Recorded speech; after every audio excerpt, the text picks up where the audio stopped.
Portrait's Warning by Henry Savile-Clarke, published in the Belgravia magazine in February 1868.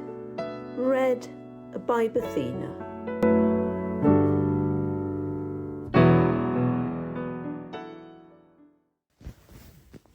My friends the Mannerings lived in Gordon Square, London, in the West Central district, and Mr. Mannering, a stout gentleman of 50 or thereabouts, was a musician. That is to say, he gave lessons in music, was the author of a number of songs and pianoforte pieces, and a performer of some note on the violoncello.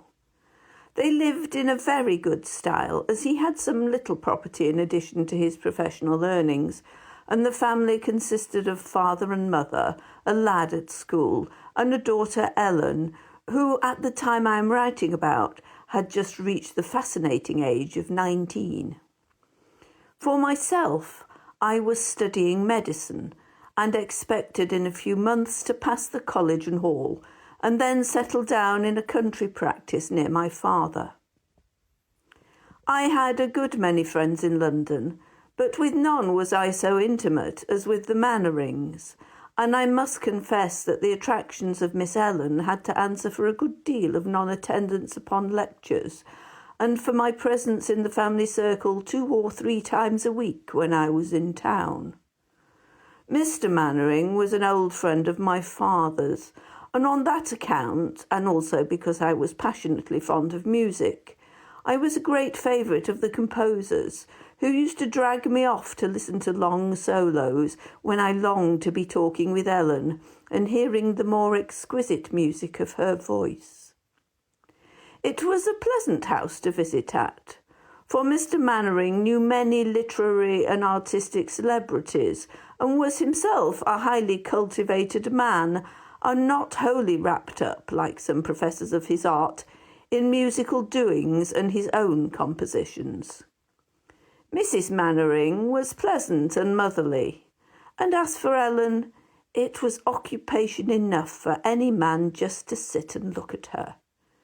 She was rather tall, with dark hair and eyes that looked at you from under their long lashes in a most bewildering way.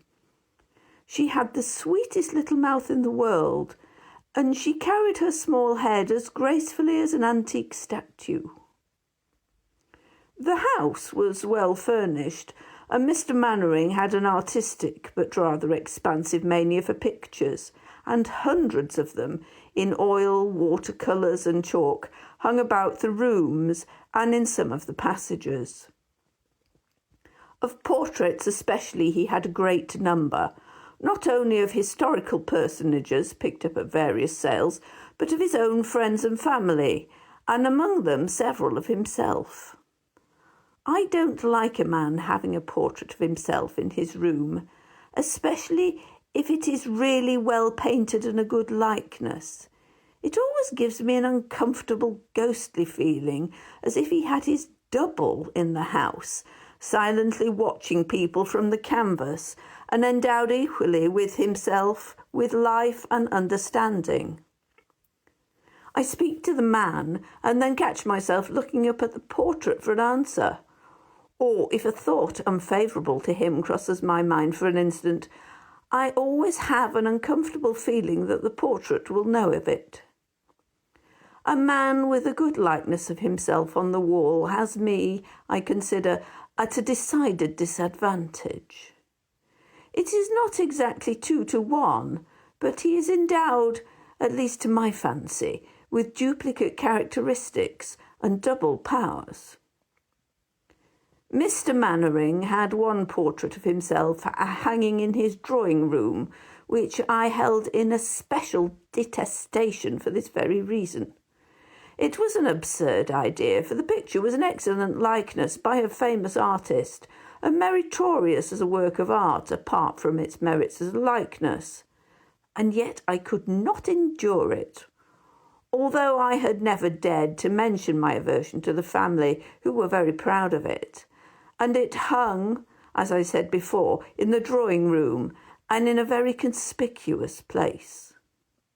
I used to catch myself watching it when Mr. Mannering was by with a superstitious feeling that it was on the watch, and its presence seemed to cast a shadow over the pleasant room in which it hung. This feeling haunted me from the very first, and I little knew then what terrible reasons I should have for aversion to that portrait, and what a fearful event would make its canvas suggestive of saddest memories for ever. I often wondered whether Ellen shared this curious and morbid feeling about that particular picture, and I called upon my medical experience and reading to see if I could find any account of persons so affected. Was it nervousness consequent upon a weak state of health? Hardly that, as I was unusually strong and by no means of a nervous temperament. Hard study might have made me nervous, but I was also a great man for athletic sports and exercises, and so did not overwork myself.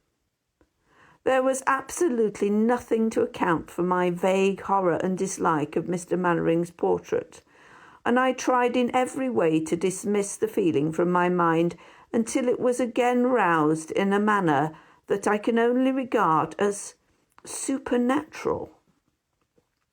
My story may be difficult to believe, but the truth has been stamped in letters of fire upon my mind, and although I do not profess to explain the appearances I am about to describe, their occurrence is sadly and indubitably true.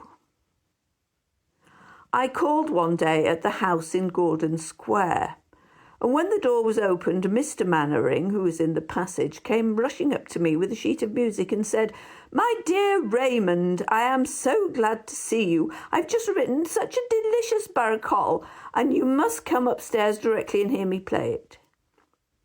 I, of course, assented, not without some speculation as to whether Ellen would be in the drawing-room also, but in that I was disappointed, and instead of looking upon her dear face, my eyes fell immediately upon that of Mr. Mannering's double, the hated portrait. Mr. Mannering went to the piano, and I turned my back upon the picture while he began playing his new composition. It was a beautiful air, quaint and original, with the repose of moonlight in it, and the sound of rippling waters, and the song of the gondolier in that glorious city by the sea where the sea is in the broad, the narrow streets, ebbing and flowing, and the salt seaweed clings to the marble of her palaces. As the composer went on playing, wholly occupied by the music, I happened to turn round absently while listening to it, and so came to see the portrait again.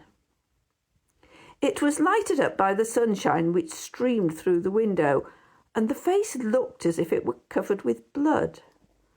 I should say more correctly half the face, the left side of it, and no words can describe the horrible appearance it presented. I could hardly control myself sufficiently to prevent Mr. Mannering noticing my fright, but he happily went on playing unconsciously, and in a few moments I slightly changed my position in the room and again looked at the portrait. Once more the painted eyes looked into mine, and the likeness almost seemed to speak, and I saw again the ghastly appearance on the left side of the face, as if it had been severely battered and bruised. I rubbed my eyes and tested the perfectly healthy condition of my sight by looking at other things, but whenever they travelled back to the likeness, I still saw the left side of the face covered with blood. It was horrible to stand there and look from the living man to the portrait with the terrible appearance, and in a short time I made an excuse and departed. No one saw the appearance but myself, for Mrs. Mannering came in just before I left and called her husband's attention to some flaw in the gilt mounting of the frame, and they both looked at the picture and made no remark upon it. I hurried from the house with a vague and uncomfortable feeling of alarm in my mind, but I gradually argued myself out of it and began to believe that I had been deceived by some optical illusion. coloured light from some cause or other falling on the picture, or a refraction from the lustres of the chandelier. I was very busy for about a week after the occurrence, and had dismissed it wholly from my mind, when one day I found a telegram on my table. It ran as follows: Mrs. Mannering to Frederick Raymond. Mr. Mannering has had a bad accident. Please come directly. I lost no time, of course, in hastening to Gordon Square, and arrived there just as another medical man drew up at the door. We went upstairs together, and the other doctor must have thought very little of my nerves, for on seeing the patient I started back in alarm. Mr. Mannering was lying on the bed, and the left side of his face was cut and bruised. It was the appearance of the portrait reproduced on the face of the original. And then I knew that the appearance had been an omen of disaster, and shuddered when I thought of the horrible gift I possessed of being alone able to see it. Mr. Mannering had fallen on the crossing in Holborn, and his head was much hurt.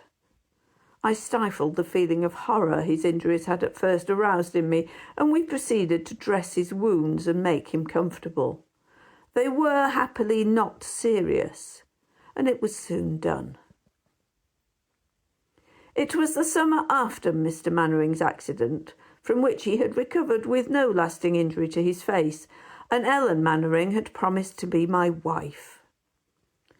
I had not, in the interval, seen any return of the portrait's warning, and I had mentioned the former appearance to no one, not even to Ellen.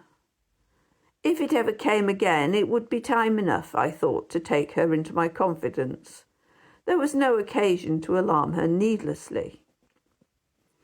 We were sitting together one afternoon when her father came in to tell me about their plans for going out of town in the autumn, and suggesting that I should, if possible, join them in their seaside quarters. I was trifling with some fancy work of Ellen's while he was speaking, when, on looking up, my gaze was attracted to the portrait behind him. And once more I saw the horrible appearance, but this time the whole face seemed to be covered with blood, as from some terrible wound. I must have looked strange and startled, for Mannering suddenly said, "Are you ill, Fred? You look very white. Ellen, get him a glass of sherry. He looks as pale as death." Ellen manifested great anxiety, and when her father had left the room, she inquired tenderly what was the matter with me, and I resolved to tell her all. But first glancing at the portrait, I saw that with Mr. Mannering's departure, the appearance had gone too. But I did not doubt that if he came in again, it would return. And then I told Ellen the story of the first appearance, and how it had been followed by her father's accident, and how his face had been disfigured exactly as I had seen the face of the portrait. She glanced fearfully up at it, and she said, "And Papa is going to the seaside to look after some lodgings for us. He thinks of going out of town now for a little time, and then late in the autumn again." "A railway journey?" I said aghast. "Can't we prevent it?" "It would be no use telling him about it at all," she said sorrowfully. "Even with the corroboration that the first appearance received, he would only laugh at it, and would never think of putting off his journey." I knew that too well, but I felt at the same time that some disaster was sure to happen, whether he went or not. At last I said, "Ellen, if your father does go next week, I'll go with him. I shall then be at hand if anything does happen to him." "Oh, no," she said at first. "I'm frightened for you too." "But the appearance did not concern me," I returned, "so there will be no danger, at least none of any special kind." In the end she consented, and when the appointed time came, Mr. Mannering and I were speeding out of London in a first-class carriage, and swiftly leaving the city, fast breaking into lines of light behind us. He was in good spirits, congratulating himself upon having me for a fellow-traveller, but it was with difficulty that I could answer him in the same spirit, for the memory of the fatal appearance made me nervous and filled me with gloomy forebodings. It was a fine night, and the rapid motion as we whirled along had an exhilarating effect even upon me, depressed as I was. Every small station that we passed marked a stage in our journey, gave me a sense of relief. My companion had got so far on his way in safety, and might continue so to the end. It was strange, seeing that any accident would probably be of an utterly overwhelming nature, that I had no fear on my own account, but the strong possibility of danger for my friend precluded all idea of it for myself. We were passing through a deep cutting, so deep that it shut out all sight of the sky, when the carriage in which we were seated began to oscillate fearfully. Suddenly the engine gave 3 short, sharp whistles. I knew what was coming. Saw Mannering throw himself kneeling on the floor of the carriage. Then came a crash, a deafening noise, and I knew no more. When I awoke to consciousness, I was lying on the side of the embankment, completely jammed into the ruins of the carriage. I heard shrieks and groans on all sides, and men were rushing about with lanterns among the debris of the train. I was bruised, I felt, from head to foot, but, as I found while I was getting out of the splintered timber, no bones were broken, and I turned to assist those who were in a worse plight than myself. I moved to do this and to secure a lantern when my foot caught against something, and a guard coming up at that time said, "You've had a narrow escape, sir, but I see here's another poor fellow dead." There was no need for him to lower his lantern to the still face. I knew what he had to show me. I had seen it 7 days before in a London drawing-room. Mr. Mannering was lying at my feet, and his face was covered with blood from a frightful cut across the temples. The warning of the portrait had again come true. I had been terribly shaken, and I was very ill for weeks after the accident, and poor Mannering had long been buried when I received a note from Ellen. I had been terribly shaken, and I was very ill for weeks after the accident, and poor Mannering had long been buried when I received a note from Ellen. I had not heard anything of them, and had written once or twice, thinking it strange that none of them had written, and I seized the black-edged envelope eagerly. The note was very short and ran as follows. "The portrait told the truth. You must judge me as kindly as you can, but we can never marry. My father's grave lies between us. Ellen Mannering." I was still very weak and had not been out since I was laid up, but within an hour from the time of receiving the letter I stood in the drawing-room in Gordon Square, and had not been there many minutes when Ellen entered. Her black dress startled me for a moment, and then I said, holding out the note, "I do not forget your great sorrow, Ellen, but am I to believe this?" "I wrote it," was the reply, and her face was cold and stern. "But I cannot believe it," I said passionately. "You cannot be so cruel. Heaven knows I would have died in his stead to save you pain."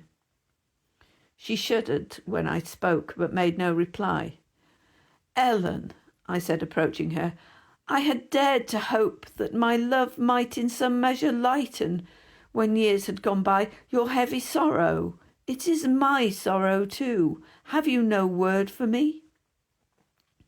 I drew still nearer, but she made a gesture of aversion, and then said in a constrained and hard voice, "You have my letter. There is no need for me to say anything." "No need?" I returned bitterly. "No need for more? When you promised me love, and I believed it true?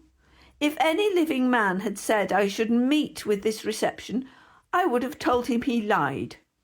If I had died, I might have had one kind thought from you, but now you will not speak to me." and I leant upon the mantelpiece, and hot tears sprang to my eyes as I buried my head in my hands. When I raised it again, she was gone without word or sign. I took up the cruel letter and staggered to the door. I hardly knew how I reached home, and again for weeks I was prostrated with a renewed attack of illness, which proved to be brain fever. When I recovered, I got appointed surgeon to a whaler, and for 3 years I heard but little home news and nothing whatever of the Mannerings. At the end of that time I returned home, and with all the old love for Ellen in my heart. I had tried to forget her. I had kept the letter, and tried to steel my heart against her by reading it over and calling to mind her heartless conduct. But all in vain. I could only remember the charm of her presence in the early days of our love, when I knew her love for me was as fervent as my attachment to her. The evening after I arrived in London, I wandered into Gordon Square, but I found the house shut up, and a placard announcing it to let. I was bitterly disappointed, although I had no intention of calling, but a vague hope of seeing Ellen had led me there, and I had to go back to my hotel feeling very sad and lonely. I had come into some property by the death of an aunt during my absence, and on calling on her solicitor, who was an old friend of mine, I found it was far more considerable than I had expected, making me, in fact, independent of my profession. Mr. Lee kindly asked me to dinner and hinted at a small dance afterwards. And as anything was better than moping about in town by myself, I promised to go, and presented myself at his house at the appointed time that evening. We had a very pleasant dinner. Mrs. Lee was kind and chatty, and the daughters lively and good-looking, and very curious about my whaling experiences, which I had to narrate at some length. Mr. Lee and I sat for some time over our wine, as we had more business matters to discuss, and dancing had commenced when we went upstairs. I declined to dance at first, and sat down alone in a window seat rather screened by a curtain, and watched the bright figures flitting about. In a little time I heard a request for music, and someone sat down to the piano to play. I could not see the performer, but after a few masterly chords I was beyond measure astonished to hear poor Mannering's barcarolle, the one he had played to me on the day of the first fatal appearance, and which was always associated in my mind with the beginning of my sorrow. I supposed it had been published, and it was evidently a favourite of the lady who was at the piano, for she played it with great feeling and expression. I bent forward past the curtain till I could see the player. Her back was towards me, but a thrill went through me as I recognised something familiar in the pose of the shapely head, the smooth white shoulders, and even in the flowing black drapery. It was Ellen Mannering. No need for her to turn after the final chord to make me sure of her. No need to show me the face that had been with me in dreams ever since she had left me in my agony with the cruel letter in my hand. It was Ellen, more beautiful than ever, with added grace and refinement from sorrow, and all my old love came back upon me with a passionate intensity to which my heart had long been a stranger. How did she come to know the Lees? She had not been acquainted with them in the days when I first knew her, but how thankful I was that I had accepted Mr. Lee's invitation. When she rose from the piano, Mrs. Lee went up to her and said, "Now, dear, you must be tired. Come and sit by me." And they came and sat down close to my hiding-place. It seemed so strange to be sitting there within a yard of her, and not to have the right to approach her as in olden times. I could not escape without disturbing them, so I sat still. Suddenly Mrs. Lee exclaimed, "Dear me, where is Mr. Raymond? I have never seen him since he came in from the dining room. I want to make him dance." And then, growing confidential, she said, "He is a client of my husband's, Nellie, and as he is young and well off, I feel it my duty to find him a wife, and if he stays in town long enough, I dare say I shall manage it." "Who did you say was here?" said Ellen faintly. "A Mr. Raymond, Fred Raymond. Perhaps you never heard of him. I didn't know you before he left England. But what is the matter, Nelly?" she added, seeing Ellen look deadly pale. "My poor child, are you ill? Let me get you some wine or sal volatile." "No, thank you, no wine. But I am not very well. I think if I can find my cousin I will go home." "Well, dear, sit where you are," said Mrs. Lee, "and I'll go and bring her." She bustled off into the next room. I went forward and looked at Ellen. She sat quite still. Her face was death-like and her small white hands were tightly clasped, as if the nails would be forced into the flesh. It was evident she was suffering from some strong emotion. I could not bear to see it, and at the risk of a second repulse I came forward. She looked up and slightly started. "May I sit here?" I said, taking Mrs. Lee's vacant chair. She did not speak, although her lips moved, so I continued, "I am afraid I startled you, Ellen, but you must believe that I would not have annoyed you by my presence if I had known you would be here tonight. I did not know you knew the Lees, but you must forgive me for not being able to see you without speaking to you." She sat still with her hands tightly pressed together and her head bent down. I fancied that once more I was to have no answer, so I half rose and said, "I am going to leave town tomorrow so that you need not be afraid of meeting me again." Still she did not speak, and I rose to go away quite heartbroken. I had prepared myself for this, I thought, but the reality was more than I could bear. I had made a step to go when I heard her say in a choking voice, "Fred." I turned immediately and sat down again, and then seeing that she was almost overcome, I silently offered her my arm, and we went into a small room off the principal suite. When we sat down she was sobbing violently, and I did not dare to comfort her till I knew my fate. At last she grew calmer, and I said, "Ellen, forgive me, but I cannot say, Miss Mannering, I do not want to trouble you now, but may I call on Mrs. Mannering tomorrow?" "Mamma!" she almost screamed. "Oh, Fred, didn't you know that Mamma—" And her sobs and black dress told me the rest. "My darling," I said, "will you forgive me? I ought to have known. I ought never to have gone away. How you must have suffered." I have," she said through her tears.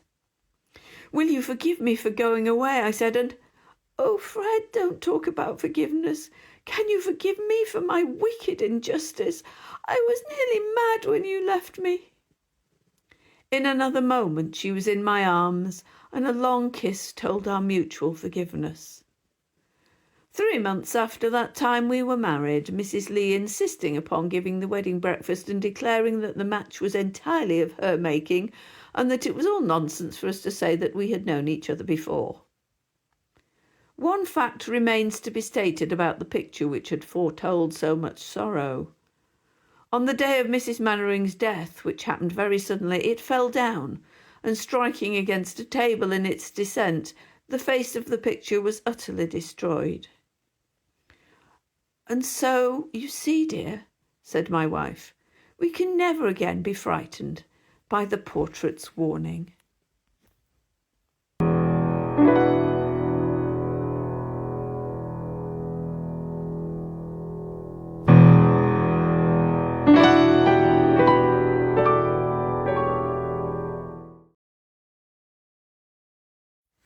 That was The Portrait's Warning by Henry Savile-Clarke. Another tale of a haunted picture. I've read several of these for you. This one is the earliest, being written in 1868. The author, Henry Savile-Clarke, was born in 1841, so he was in his 20s when he wrote this. He wrote for magazines, both fiction and journalism, and he was a librettist. His greatest success was his adaptation of Alice's Adventures in Wonderland and Through the Looking Glass for the stage. He died of tuberculosis in 1893, aged 52, and is buried in Kensal Green Cemetery in London. I hope you enjoyed this story, and if so, please remember to click the like button. And if you haven't subscribed, please consider doing so. Channel memberships are also available if you'd like to support my work. And as always, thank you for listening.